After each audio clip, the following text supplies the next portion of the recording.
Okay, good morning. So I've moved the LED onto a smaller board so I can just put it farther away so I can get it into this shot when we're doing this. So this is the program. I've put a voice to it now. And it seems to operate okay. So I do get this error that's coming up. It's something to do with, it's a read file contents, failed to open file. Something to do with the sound card maybe, I don't know. But anyways, so here we go.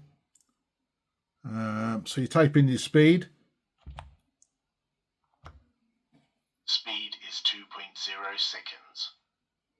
A new speed or exit the program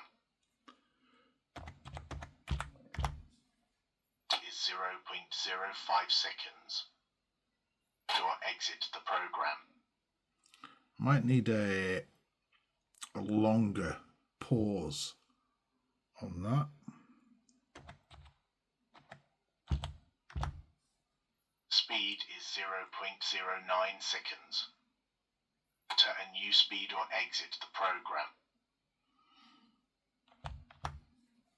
Speed is 2.0 seconds. Enter a new speed or exit the program. And then type exit to exit. The program has now ended.